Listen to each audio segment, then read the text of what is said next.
let's talk about some good trailer because did you know the Deadpool and Wolverine trailer dropped on Super Bowl Sunday? Did it now? I know. It made the most viewed trailer of all time. This comes to us from Deadline. Marvel Studios' Deadpool and Wolverine trailer, 24 hours after airing during the Super Bowl, was seen by 365 million people online, making it the most viewed trailer of all time. Yeah. This beats the 24-hour viewership total for Sony Marvel Studios' Spider-Man No Way Home, which was seen by 355 million. Man. All right. Awesome. Yeah. Well, first things first, let me debunk something here because apparently there was other news outlets that were saying that 150 million of these viewers were from the Super Bowl on TV who didn't actually see the full trailer. They actually saw the sneak peek The thing that was 30-second spot. Yeah. yeah, that was saying go watch the trailer online at the Super Bowl, commercial stuff. So technically there's people who are claiming it's actually less than that number. It should be like 255 million or something like that. But at the same time, I'm like, bro, it's still a lot. That's still 200 and something million views. Well, Are you kidding me? I'm assuming that they're just strictly looking at like the YouTube numbers. That's I just don't. what Hollywood Reporter was saying, was that, Mm. well, actually in technicality, which I'm like, listen, technicality is fine and all, but It was a like different trailer though. It's not the same trailer. Yeah. over 200 million views in general still to me says it's going to make $1 billion. Like this movie is going to be insane. Nothing So to slouch at. Yeah. I Whew. feel like it's just somebody just announced the best news on the planet, and there's this one guy who's jealous that goes, "Yeah, well, he has ugly hair." It's like, okay, thank you for that. He's still the greatest person on the planet with all this great news. Come on, this is the same applies here. The news reporters that said that, I'm like, dude, this is still so many views. That this movie's it's gonna blow up everything. The Yeah. multiverse is gonna be destroyed by Deadpool. I don't know. It's gonna be crazy. I think, to me, once I got to see the characters in it and what the story might be, I got even more hyped than I thought I would. I was already hyped, and it just blew me through the roof. But I think once I heard TVA was going to be a part of it, I was like, yes, like that's makes sense. End of Deadpool 2, we got the TVA showing up and asking him to do things for him. I don't think this is a Loki situation. I don't think they were trying to get him to hunt down himself or anything. I Hmm. think he has to go out and do something else.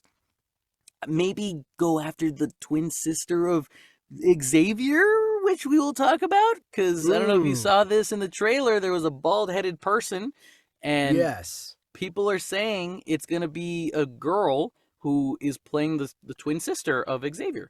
And now, that being said, Raul, I don't know if you saw this in the comics. Deadpool kills the multiverse or the Marvel Cinematic Universe. There's a I have scene. read that. I've read that comic. There's a scene where Xavier tries to stop Deadpool and starts to read his mind, and he starts to see all the fourth wall breaks, and it blows up Xavier's brain because he just couldn't handle the truth of what he Mm. really is in a comic book. Ah! And I think that's how they're gonna kill this twin sister. That's just my thoughts. That's my Cassandra thoughts. Nova is is That's the one. Xavier's sister. Yes. Raul, how did you feel about this trailer though? What did you think about all this? Oh man, it was everything I hoped it to be. It was so awesome. I mean, and of course, I'm so happy that it's the Deadpool you expect. It's the same Deadpool. You got just like in that first scene when the TVA comes out and they're like, you need to come with us or whatever. They pull out their pruning sticks or whatever.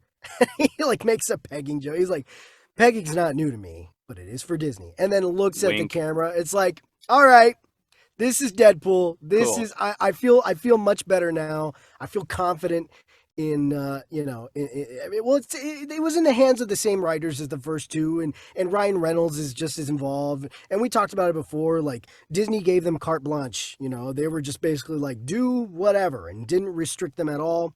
So I'm so happy to see that here. Mm. So I'm excited. This is gonna be the same Deadpool. No holding back with all the jokes and the raunchy stuff. So looks great. TVA totally makes sense. I like the new design too. The new design of the TVA. Yeah. It looks a little bit different, and then the facilities at the TVA look slightly different. Maybe they're just in like a different part of the building or something. I don't Yeah, know. different department. Yeah, different department. Yeah, I'm curious as to what the story is here. Like TVA needs him for something, right?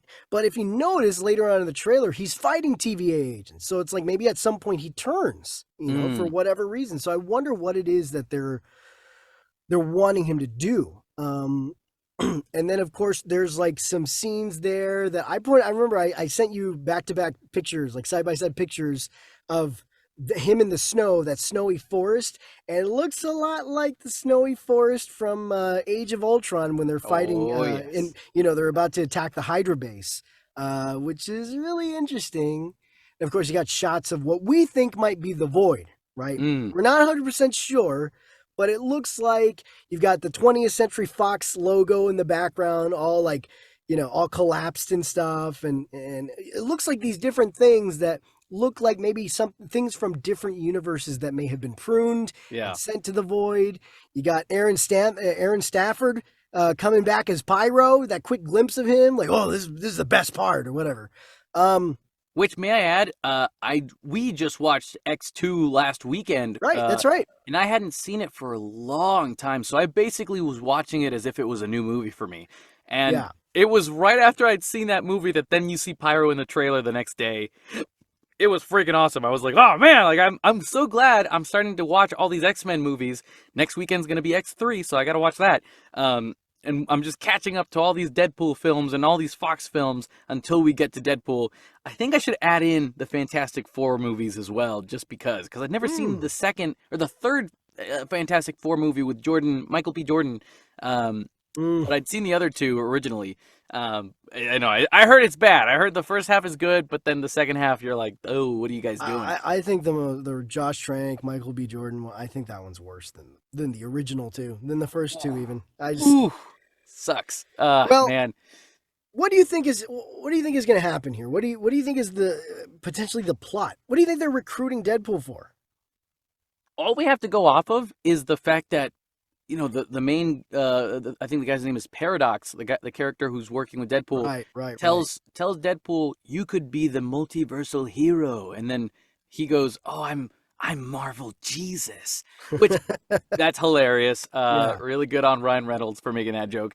Um, but yeah, I don't know what the problem is. I don't know why he has to show up to these timelines to help with something. Like I'm not sure what it is he's looking for, what they're looking for. Does this story take place before the events of Loki season 1 and 2 or after or in Yeah. between? How does that work? All the TVA members, like you said, everything kind of looks a little different from what it looks like in the show. Um, so there's definitely a lot to pay attention to, but that's okay because this is kind of like a long teaser trailer that only gave us a glimpse of what's to come. So I have no idea what the story is. All I know is that I'm so hyped, especially with that like 360 shot of Deadpool putting all his like weaponry Oh, together and where he's and he loading the made guns with yeah, where he's loading the guns without using his hands, and he's like flip. Oh my god, that was that so awesome. that to me, like that moment was the trailer. Like Yeah, that's the whole point of the trailer was to hype you up. It wasn't to tell us the story. It was just to go, we're back, baby. yeah, Hell, yeah. even with Deadpool with his splits, like going up and then going, Oh yeah, oh, it's like, oh, it gave me that sense of we're back, baby. yeah, Oh my yeah. God. To There's which I a was like, yes, that's exactly. I don't care. yeah, Whatever the story is, dude. I don't even care. I just want to see Ryan Reynolds be Deadpool. This is gonna be incredible. yeah. Plus, with Wolverine coming back with Hugh That's right. Jackman. There's Hugh Jackman. Yeah, you got a little glimpse of it. You saw him in like silhouette, right? Like Deadpool's like laying on the ground. He's like, "Come on, help me, you big ape. Like, Yeah, that help me up here." and also the fact that we're gonna possibly get to see him as Patches, which is the Right, right, secret right, identity he has right. in With the Madripoor. white Madripoor, yeah. So for all you listeners who don't know what this is, in the comics, Wolverine goes to this city called Madripoor, and he goes under disguise with an eye patch and calls himself Patches. And I think he's either a bartender, a waiter, or something. He's incognito basically. No one's supposed to know who he is. He's not Magneto. He's incognito. Boom. I wish I had that button right now, but I don't. Anyways, That's gonna be really cool. I hope it's like a red herring though. I hope we see the back of Hugh Jackman's body in the white suit and everything for Patches, and we walk up to him, and then it's actually Daniel Radcliffe, like dressed up as this multiverse version of Hugh Jackman. Yeah, Um, everybody has been fan casting him. my only fear, Raul, Yeah. is that we have so much hype for this movie, and there's so many people who are saying this is gonna be the thing that saves the multiverse. This is gonna be the thing that saves the MCU. This is gonna change everything, everything.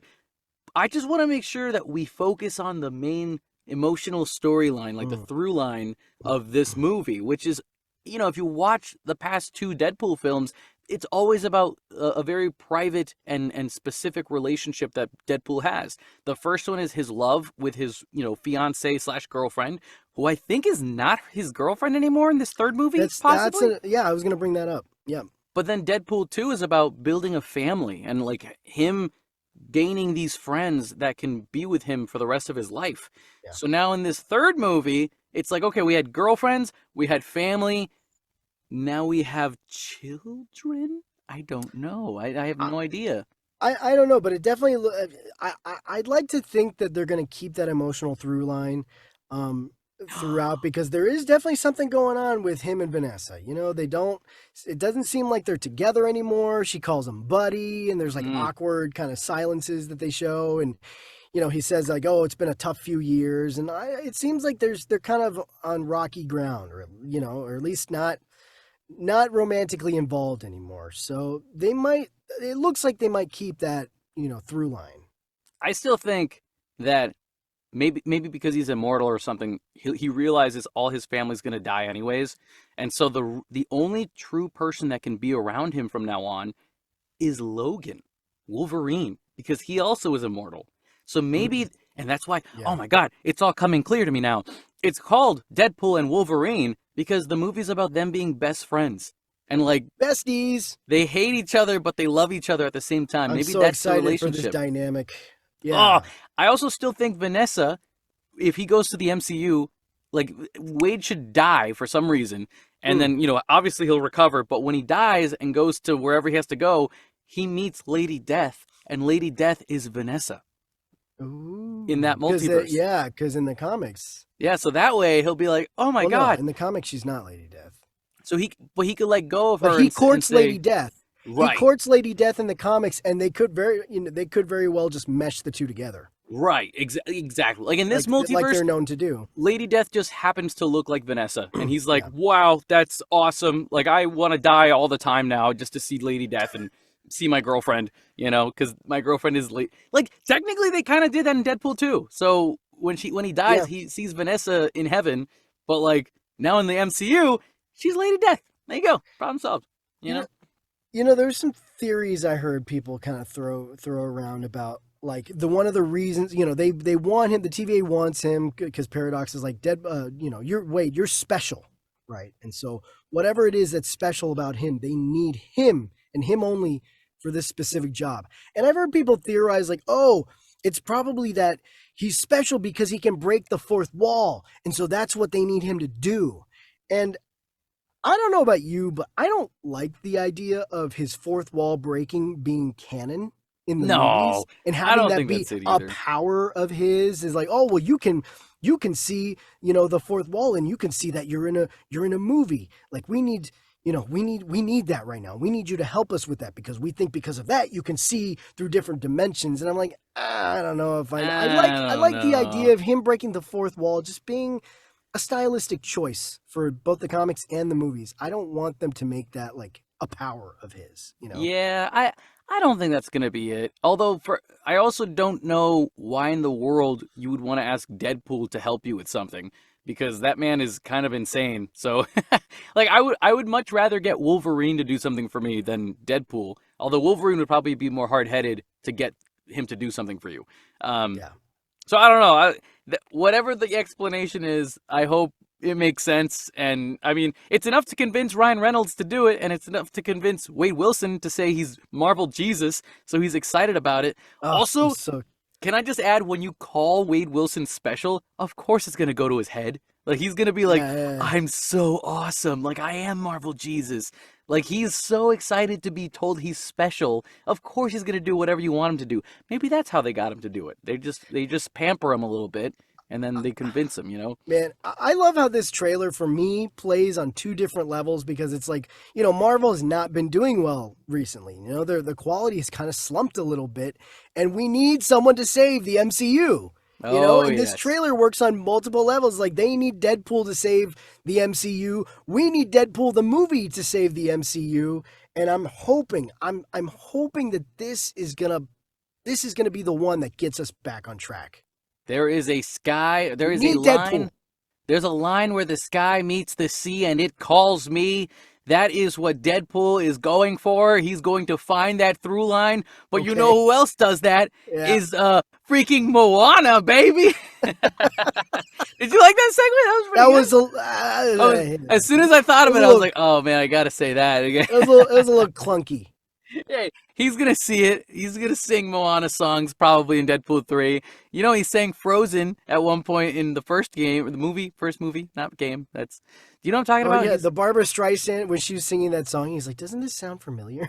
It sounds like He Frozen's never one he of never her says snowman. Frozen, but it's like we all knew what he was talking about. Well, then Can you basically, hear me?